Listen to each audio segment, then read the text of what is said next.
We're here at the Caribou Breeding Center just outside of Athabasca Falls in Jasper National Park with Jean-Francois Bisseon, who is the Caribou Recovery Program Manager for Parks Canada and for Jasper National Park. What is the Caribou Recovery Program here about? What are you doing? Yeah, so the intent of this project is to recover small and declining caribou herds in Jasper National Park by using conservation breeding. So essentially breeding caribou in captivity and releasing young animals over a number of years to increase those small herds in Jasper. Okay, and the Jasper populations are in a very threatened state. Most recent studies I've read, approximately 50 animals in the Tonquin herd. Is that correct? That is correct. And yes. Very few in the Brazeau herd as well. Less than 10 animals. And the Maline herd has been extirpated at this point, correct? Exactly.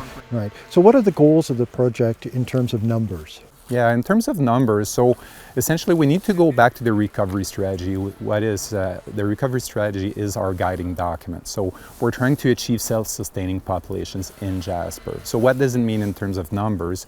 So it means that for the Tonquin, for example, we want to reach about 200 animals. And then we can turn our attention to increasing or repopulating the Brazeau and the Maline herds. And ultimately what we want to reach in terms of numbers is 400 animals in the Jasper-Banff local population unit. So 400 animals between these three populations. Okay. The site is here now. You've got significant progress. So can you kind of talk us through where we are in terms of the construction of the site at this point? So we've made a lot of progress in the past 6 months. Actually, we started construction, awarded the contract in March 2023. So now we're in late September. We've made a lot of significant progress. So we started the work with some vegetation clearing early on in the season, in the late winter, early spring. Now that work is 60% completed, and now we've moved to building the deep utilities, so essentially making sure we can provide water and power to the facility. So this work is being completed right now.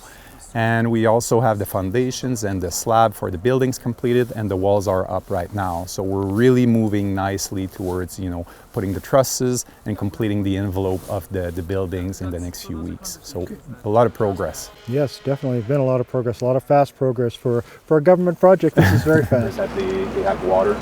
Keeping a visual on every animal is really critical. Why are we here today? What's the purpose of our visit today? Just to share with the community, share with yourselves what it is that we're doing here.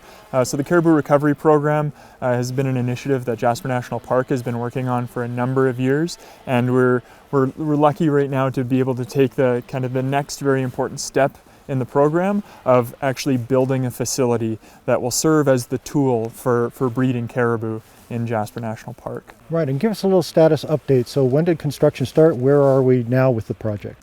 So construction began in March of this year, March 2023. We started with some forestry work this winter by removing trees in the area where the buildings or the utilities, where our alleyways and fence lines are going to go. So that work happened over the course of the first 2 to 3 months of the project. And then this spring, summer, fall, we've been working on installing utilities, so water mains, water service lines, power lines, to support the various caribou pens. So the breeding center is going to consist of 33 pens over an area of 65 hectares. So each of those caribou pens will provide water to the caribou. So number of water utilities, 3 buildings at the main operations center of the breeding center, and a number of alleyways, access points throughout the site to be able to move staff, equipment, and caribou. Wow, big project, and obviously it takes time to get to that point, but what will the maximum capacity be for a number of caribou here? So the breeding center has been designed to accommodate up to 120 caribou. It would likely take us a number of years before we get to that point. Most likely we'll see 10 to 15 caribou in the first year that the breeding center opens and starts operating.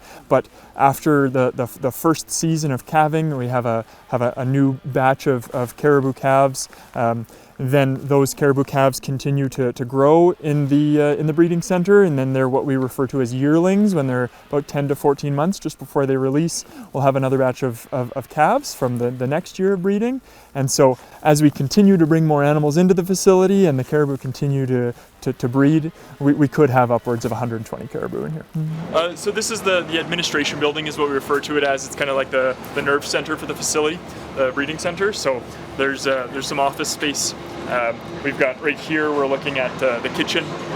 We've got some accommodation spaces. We've got a meeting room. We've got a private office. We have a medical laboratory. And so that'll allow staff to examine tissue samples, collect blood, and analyze blood samples. Behind it here, we'll see we have a handling barn. So the handling barn is kind of integral to the caribou handling system. So we need to be able to restrain the caribou in order to kind of administer drugs, kind of do health checks, check their weight, that sort of thing, sort them into groups at different times of year. So the handling barn is kind of integral to that process. And then this building is just kind of like a garage and equipment storage. So there'll be up to 6 staff members working here year round. They'll be accessing the site as a whole is about 65 hectares, the majority of which, 55 hectares of it, are forested caribou pens, and then about 10 hectares of that are kind of alleyways, kind of access paths, both for staff, for equipment, to move the caribou from one pen to another and to the handling barn and the handling system. So there'll be a number of vehicles and equipment that will be kind of stationed here. This was found to be the best spot in terms of the kind of the forest cover, the forest conditions. After we removed the mountain pine beetle impacted pines, so all of the dead pine trees that were affected by mountain pine beetle, there is still a lot of healthy understory vegetation, so younger spruce, pine and fir trees that are going to grow up and make that new forest canopy, so that they're still really valuable caribou habitat once the pine trees have been removed. And we've taken those out so that we're mitigating risk of wildfire being able to spread and enter the facility, because kind of ensuring that we're resilient to climate change is absolutely a priority for the project and the program.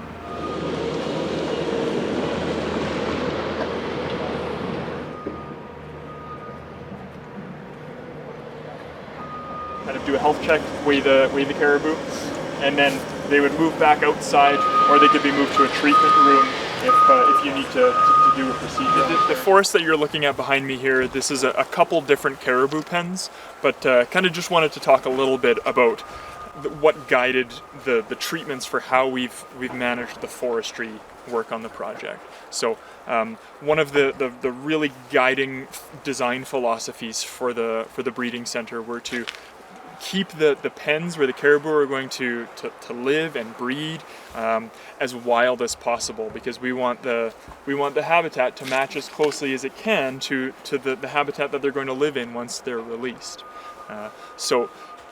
But we had to kind of balance that with the priority of making the facility as resilient to wildfire as possible, especially in light of the last few years. Climate change is continuing and evolving, and it's a reality that we're facing very much in Jasper, particularly with the presence of the mountain pine beetle in recent years and what that's done to the forests in Jasper. So it's been done elsewhere in the park, kind of fuel reduction projects, and so that's been a significant kind of factor in the forestry treatments that we've done here, is that firstly we've gone through and we removed all of the dead overstory pine trees. So all of the pine trees that they no longer offer any kind of value in terms of habitat because they're dead. They're not kind of good habitat. They don't offer shade. And they are a wildfire risk, because with all of that dead wood and needles, it would more readily allow a fire to spread into the facility. So we removed all the overstory dead pine trees. And then it's a balance then with the understory trees. If you see, there's lots of kind of good young spruce and fir trees.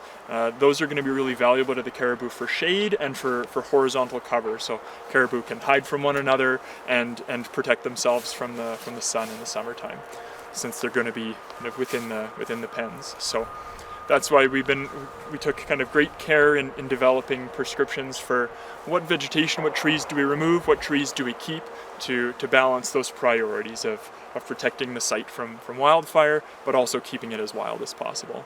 And we've been really lucky to be working with the contractor that we are, Landmark Solutions. They cut their teeth on forestry work, and they've engaged some local partners. So Ascenewicz Development Corporation have been doing quite a bit of the debris cleanup, we call it, is so kind of collecting the piles of kind of branches and small trees, which will then be burned. The larger wood would either, past winter, was taken to the mills, the timber mills, or we'll process it into firewood that can be used within Jasper, the campgrounds. And so I'd say that most aspects of the project are pretty well understood, from capturing, transporting animals, bringing them in captivity, feeding them, making sure they're healthy. The challenging portion of the project is more associated with the release of the animals in the Tonquin, for example. That's a portion that will learn a lot. That hasn't been done many times. It's been done. Previous releases have been done in British Columbia, for example. We've learned a lot from these processes, from these projects as well. But for sure, moving the animals into Tonquin in the wild environment and releasing them in the wild herd is probably where we're going to learn a lot through the years. Luckily, we have a pretty strong monitoring program, and we're enhancing this program over the next few months and over the next few years. So really using adaptive management is key to this project, because we want to learn, we want to adapt through time, but also share the learnings with others. So this is really where we're going to learn a lot in the next few years. When is the caribou calving season? So this time right now, September, October is what we refer to as the rut. So that's the breeding season, when the caribou bulls and cows will form harems. And so they're breeding right around now, and then the caribou gestational cycle, and the female caribou are pregnant, will be up until usually late May, early June, when they'll calve. So the caribou in the breeding center will be in here year round, but they'll kind of, once they're done in their harems and breeding in the fall, they'll go back to their cow pens for the winter. And then they'll go to kind of some very kind of clean wild pens where they'll calve in the spring, and then after a couple months, those calves will be weaned from their mothers, from the cows, and they'll go to yearling pens, kind of a more wild portion of the breeding center, where those animals will be able to kind of remain until they're ultimately released between 10 and 14 months. Okay, and so the schedule there, the construction will continue this year over the winter and then into next year. Are you planning on doing a breeding here next fall in their breeding season, or are you going to take already bred animals and then open the facility in 2025? Mm-hmm. So the construction is planned to be finished in December 2024, next December, and so the plan would bring the already bred cows, the already pregnant caribou cows, into the facility in January, February 2025. So the hard part is done, per se, and then those caribou that are brought into the breeding center to start with will calve after 3 to 4 months in the breeding center. Take us physically through how the first breeding will happen and how the release will happen. Well, exactly. So it's an annual cycle. So for the first few years, we're going to bring pregnant females in the facility. They're going to give birth late spring, early summer, so essentially May, June. And then we're going to keep these calves. They're going to get older in the facility. And then eventually we're going to release the yearlings between 11 months of age to 13 months of age. And we're going to release these yearlings into the wild every year. And we're going to repeat that cycle year after year. In the first few years, initially we're going to capture pregnant females that we're going to bring in, but after a few years we won't need to do that because we're going to have a breeding population of 30 to 40 females. And then we're going to repeat that cycle where we release those yearlings every year until we reach our recovery goal. Okay, and as I recall, the recovery goal for Tonquin was 200. 200 animals. And we anticipate to reach 200 animals in the Tonquin within 10 years after our first release. Okay, and when are you anticipating that the first pregnant females will be brought in, and when will the first newborns or yearlings, I guess, be released? So we're on schedule right now, so we're planning to have our first animals here at the facility in early 2025. and then the first animals will be born shortly after, a few months after, and then the first release should happen a year after, so in 2026. 2026. And how will actually logistically that work? How will the animals be released back to the Tonquin? So we're going to bring the animals by helicopter from here, from the breeding center to the Tonquin. We're going to build a small release pen of about 1 hectare in size, and we call that the soft release pen. And the yearlings will be residing in that release pen for a few weeks with wild animals that we'll capture at the time.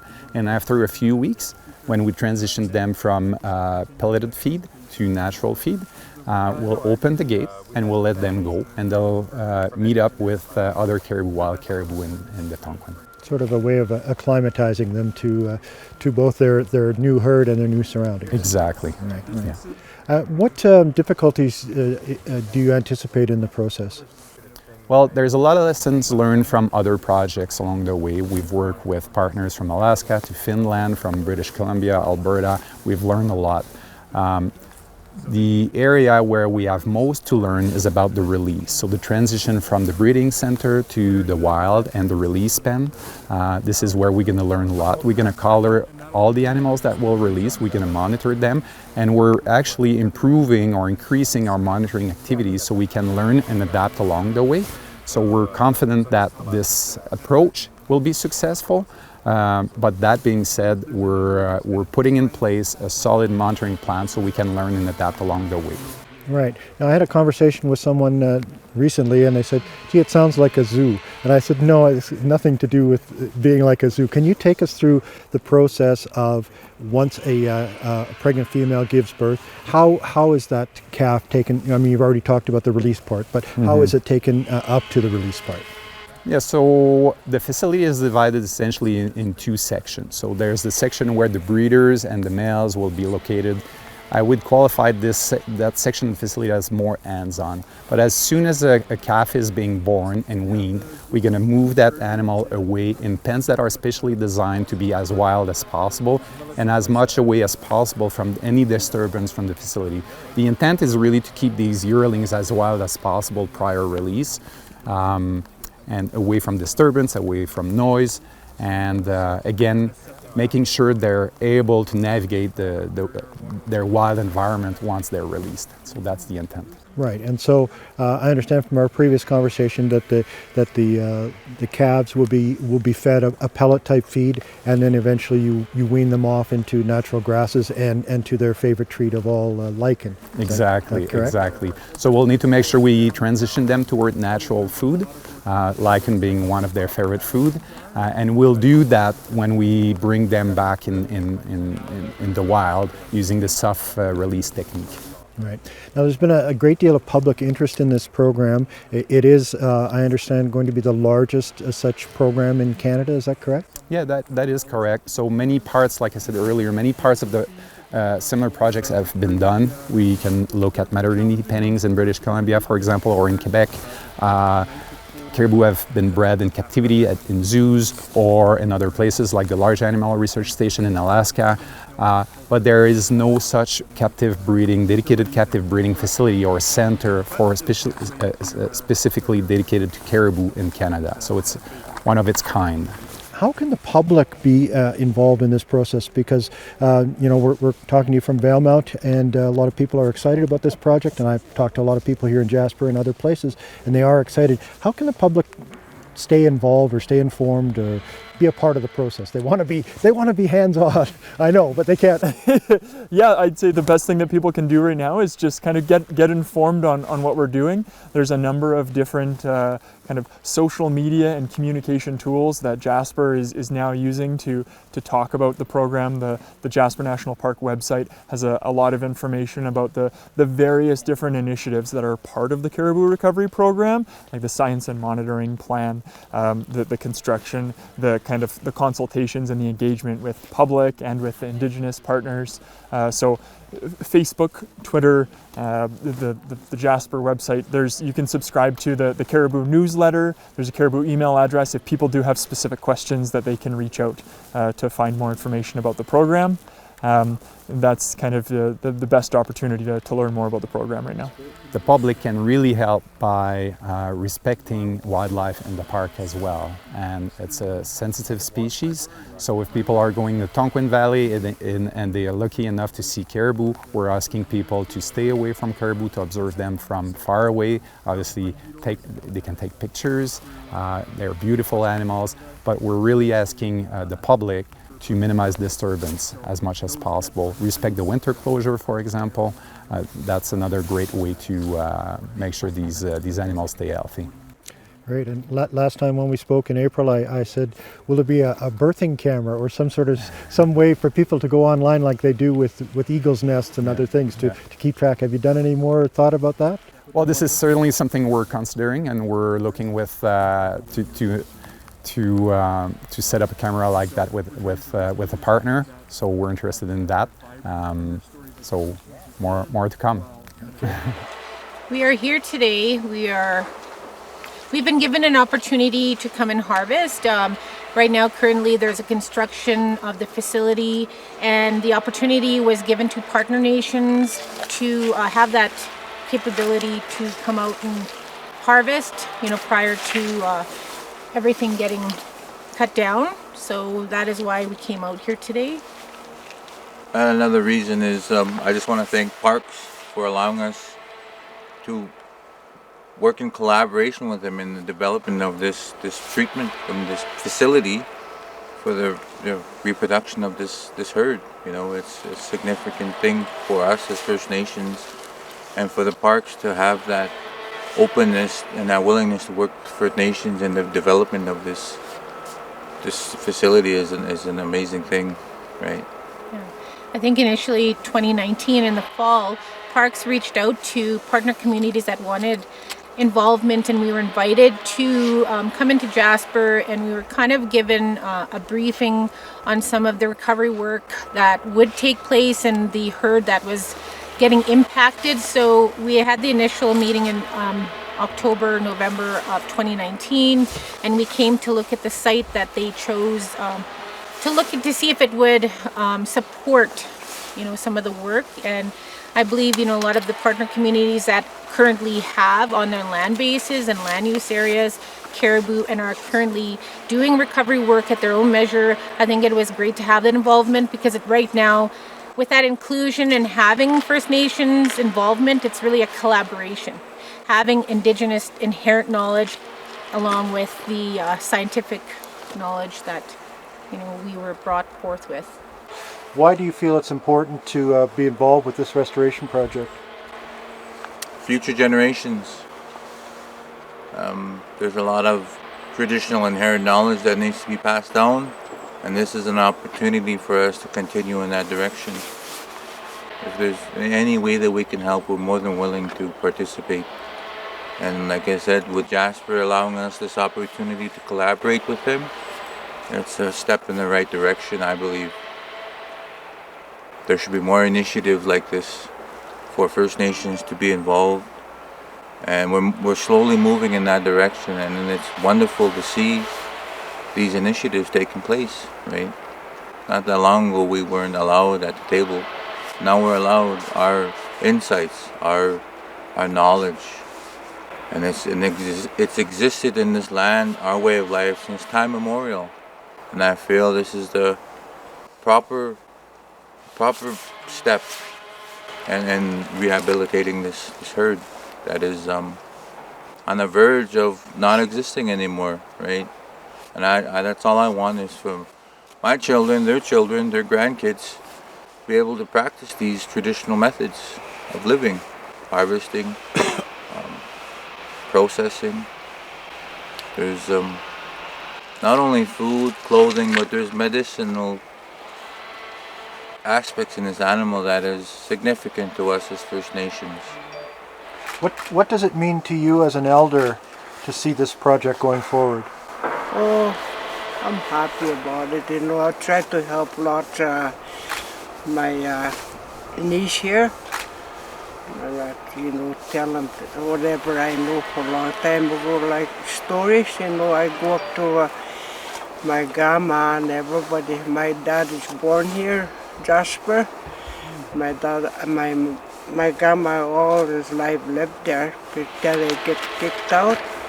He used to tell us all the stories, everything, to all the way to McBride, all over BC. Used to go traveling for horses, try to make a living, try to make dry salmon and dry meat. All summer do that. Come back, Jasper, and stay winter time. That's all I know. Thank you. Thank you. Yes. And What has your experience has been like with the Indigenous involvement on this project? So events like this are so meaningful to me to really see and be able to engage and interact with our Indigenous partners on the land and to really like see how emotional that connection is to the land. Really, I like consider myself really grateful to be able to witness that. And so there's very much like a cultural and spiritual piece to it that we've been able to explore and accommodate with them on the site. We've also done kind of Indigenous awareness training with the general contractor and their staff members to help them understand as well the kind of the importance of this land, the importance of this project to our Indigenous partners, so they kind of get a deeper appreciation for what this means. We've also included as part of the kind of the evaluation process for the construction tender, there was a requirement for contractors to propose Indigenous economic benefits that they would offer through the execution of the project. And so Landmark has engaged a number of Indigenous partners, Indigenous companies to conduct certain scopes of work. Right now, the chainsaws that you can hear in the background, that's one of the Indigenous businesses that Landmark is engaged to help with some of the woody debris cleanup and forestry work. Well, we've been working with several Indigenous communities over the last several years, actually. We started going back in 2019, actually, when we brought the Indigenous partners here to talk about the project. We integrated a lot of their comments and concerns into the design and the planning, not just the facility, but the program as a whole. And over time, we've had many meetings. We've heard loud and clear from our partners that they want to collaborate. They're really interested, really excited about this project. Every community has their own interest, I'd say. And some people are interested in ceremonies. Other people or communities are interested in collecting plants, for example. Other communities are interested in getting economic opportunities. And there's many other examples.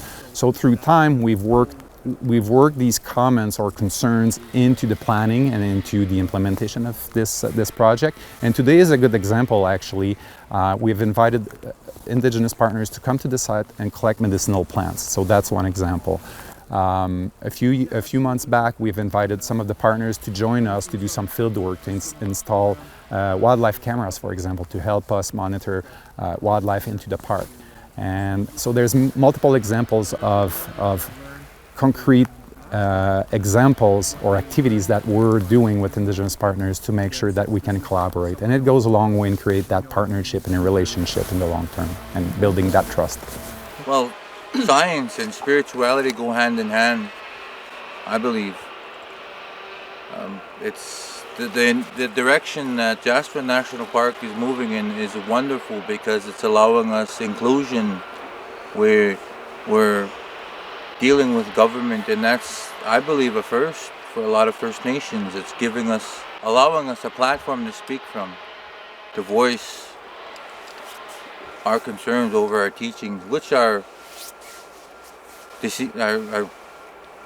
ceasing to exist now because of society, social media, our language, our way of life, our practices.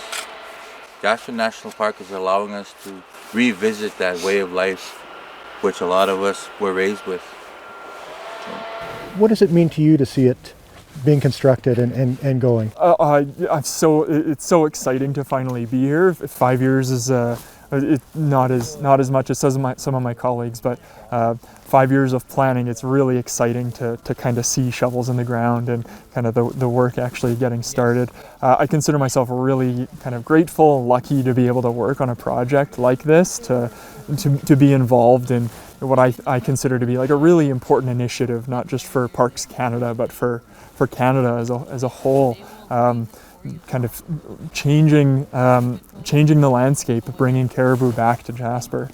So I consider myself really lucky. This is definitely off the beaten path of the type of projects that I typically work on.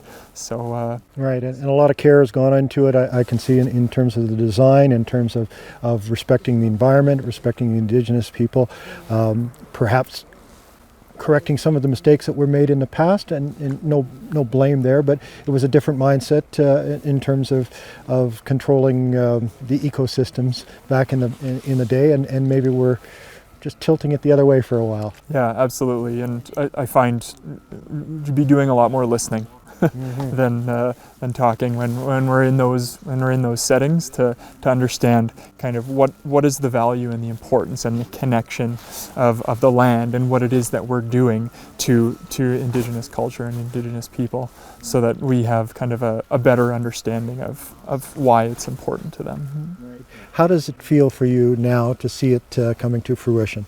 Well, it's really exciting on a personal and professional level to see this project coming out from the ground, making some progress, and having a chance to really, I think, make a difference. I have 3 daughters. I'd like them to be able to see caribou in the wild when they're my age. So it's super exciting. It's to have a chance to make a difference. Yeah, absolutely. And how will you feel when you release that first calf into the wild again? Oh, it's going to be so exciting. Yeah, we're looking forward to that. I'm happy because it's providing an opportunity for this herd that's diminishing to flourish. So anytime we can preserve anything of significance is a bonus for us. We're quite pleased. Thank you very much. Thank you. We're ready to harvest. Ready to harvest. Yes.